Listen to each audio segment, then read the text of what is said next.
Olúwa pẹ̀lú wòlíì rẹ̀, ó yẹ kó mọ̀ kí ló bá wáyé. Bàbá gbọ̀nyà mi nù ní Jésù rán sí wa. Gbogbo ẹni tó wọnú ayé tó fẹ́ gbáyé ṣe rere ló yẹ kó yẹ ìràwọ̀ bá wáyé wọn ó yẹ o. Ọ̀pọ̀ ológo ló ń tàràkà látàrí òye tí òye wọn ní sà. Ẹ kú oríire olúwa wa ti lànà àbáyọ fúnra rẹ̀ pẹ̀lú wòlíì ọlọ́run alààyè. Bàbá gbẹ̀yà mi nù aka àṣírí ìràwọ̀. Ọlọ́run ti kó bàbá ìfún àkúrẹ́rẹ́. Àṣírí tọrọ mọ́ ìràwọ̀. Àtọ́sù pẹ̀lú ọjọ́ ìbáwáyé ẹnì kọ̀ọ̀kan. Àṣírí ìràwọ̀. Mystery of God.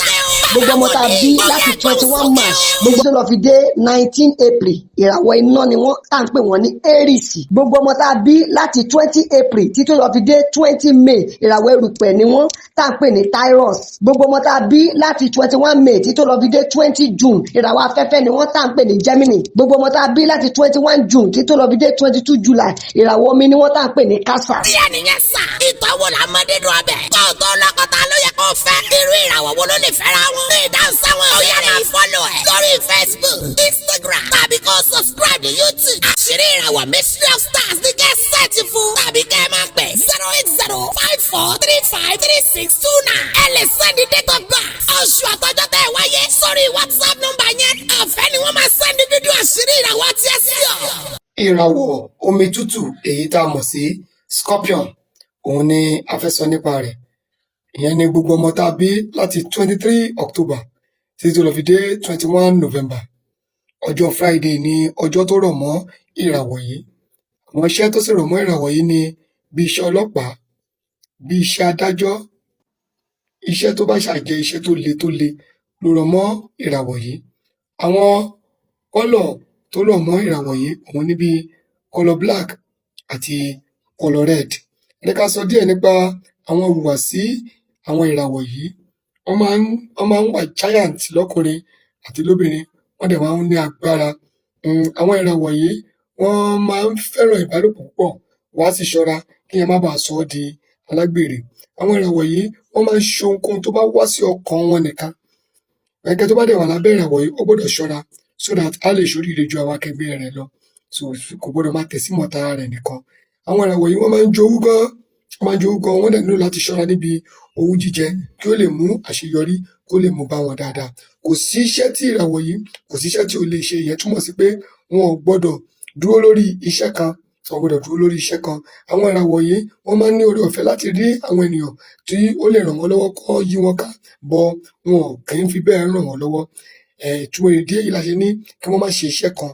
Ìràwọ̀ yìí kò sì má ṣọ̀lẹ. Gbogbo ẹni tó bá ń lo ìràwọ̀ yìí tó bá ṣọ̀lẹ, ìyà ó jẹ wọ́n. Gbogbo obìnrin tó bá ń bẹ ní abẹ́ ìràwọ̀ yìí a ti sọ wípé wọ́n fẹ́ràn tó pè ní ìbálòpọ̀, wọ́n sì gbọ́dọ̀ ṣọ́ra.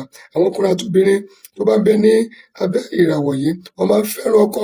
Àwọn obìnrin máa ń fẹ́ràn ọkọ, àwọn ọkọ wọn sì máa ń fẹ́ràn aya púpọ̀ gan. À ń sọ nípa àwọn ohun tí ó rọ̀ mọ́ ìràwọ̀ yìí ní kọ̀ọ̀kan. Nípasẹ̀ báyìí ìwọ náà wàá lè mọ irú ohun tó rọ̀ papọ̀ mọ́ ìràwọ̀ rẹ. Bó bá ní wọn lọ́kọ àbí wọn ní wọn láya àbí ó ní wọn ní ẹbí, wàá lè mọ ìhùwàsí wọn láwùjọ. Ẹ fọ́lọ̀ wá lórí Facebook, lórí YouTube, lórí Instagram, lórí TikTok. Àṣírí ìràwọ̀ Mystery of Star. Nọ́mbà mi ò lè yípo padà tí ọ̀rọ̀ bá ta kókó tẹ̀sí fẹ́ béèrè lọ́wọ́ wa 08054353629. Ẹ lè pe nọ́mbà yẹn, ẹ dẹ̀ lè WhatsApp ẹ̀. Bọ́rọ̀ bá ta kókó lórí ọ̀rọ̀ ìràwọ̀, ẹ pè wá, a sì ṣe kíni, a sì dá yín lóhùn. Ẹ bá share program yìí, ẹ ṣeun gan. Ọ̀rẹ́, gbìyànjú kó bá mi share fídíò eléyìí.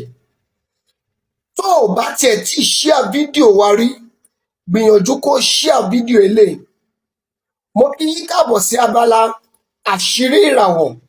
Ohun tá à ń gbé yẹ̀wò ni àwọn ìbáṣepọ̀ àti àwọn ohun tí a nílò láti mọ̀ nínú ìràwọ̀ kọ̀ọ̀kan láti lè mọ bá ṣe máa lo ilé ayé wa, láti lè jẹ́ ká máa sinmi, tá máa pariwo eléyìí ogun oṣó ni, eléyìí ogun àjẹ́ ni, wọn ò fẹ́ gbélé ọkọ ni, wọn ò fẹ́ níyàwó ni.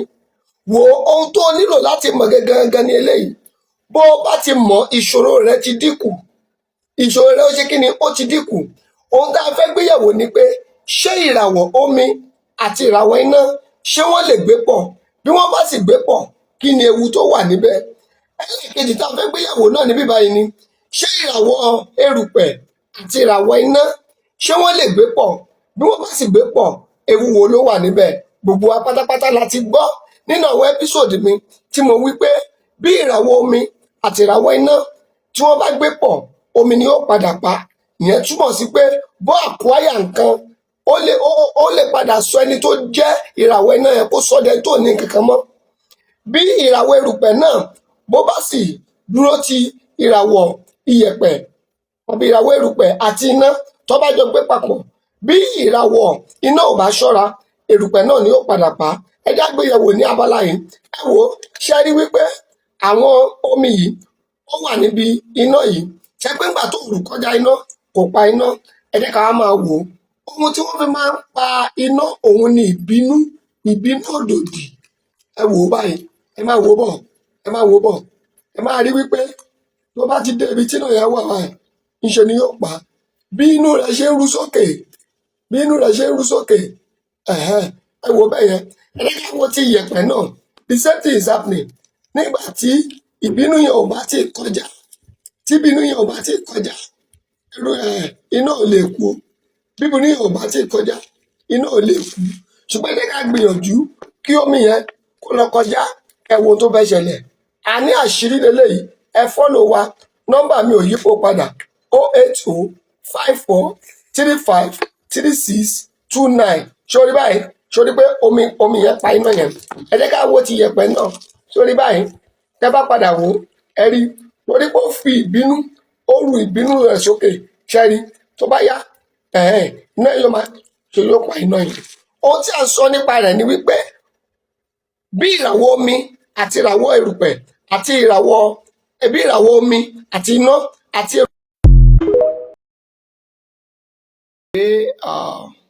gbogbo èèyàn náà kọ́ lálé lórí ọ̀fẹ́ láti dá lóhùn kíákíá.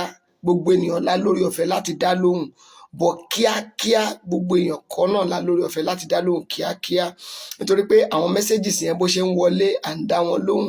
Àwọn messages yẹn dẹ̀ pọ̀ gan, jọ ẹ má bínú. So ẹ jẹ́ ká sáré sọ nípa ìràwọ̀ Aries tá a mọ̀ sí ìràwọ̀ iná. Gbogbo ẹ̀yin ọmọ tá a bí láti 21 March títí tó lọ fi dé 19 April, ìràwọ̀ iná lẹ̀ ń lò. Gbogbo ọmọ tá a bí láti 20 April títí tó lọ fi dé 20 May, ìràwọ̀ erùpẹ̀ lẹ̀ ń lò. À ń pè wọ́n ní Taurus. Gbogbo ọmọ tá a bí láti 21 May títí tó lọ fi dé 20 June, ìràwọ̀ afẹ́fẹ́ lẹ̀ ń lò. À ń pè wọ́n ní Gemini. Gbogbo ọmọ tá a bí láti 21 June títí tó lọ fi dé 22 July, ìràwọ̀ omi lẹ̀ ń lò. À ń pè wọ́n ní Cancer. Gbogbo ọmọ tá a bí láti 23 July títí tó lọ fi dé 22 August, ìràwọ̀ iná lẹ̀ ń lò. À ń pè wọ́n ní Leo. Gbogbo ọmọ tá a bí láti 23 August títí tó lọ fi dé 22 September, ìràwọ̀ erùpẹ̀ òun lẹ̀ ń lò. À ń pè wọ́n ní Virgo. Gbogbo ọmọ tá a bí láti 23 September títí tó lọ fi dé 22 October, ìràwọ̀ afẹ́fẹ́ lẹ̀ ń lò. À ń pè wọ́n ní Libra. Gbogbo ọmọ tá a bí láti 23 October títí tó lọ fi dé 21 November, ìràwọ̀ omi lẹ̀ ń lò. À ń pè wọ́n ní Scorpion. Gbogbo ọmọ tá a bí láti 22 November títí tó lọ fi dé 21 December, ìràwọ̀ iná lẹ̀ ń lò. À ń pè wọ́n ní Sagittarius. Gbogbo ọmọ tá a bí láti 22 December títí tó lọ fi dé 19 January, ìràwọ̀ erùpẹ̀ lẹ̀ ń lò. À ń pè wọ́n ní Capricorn.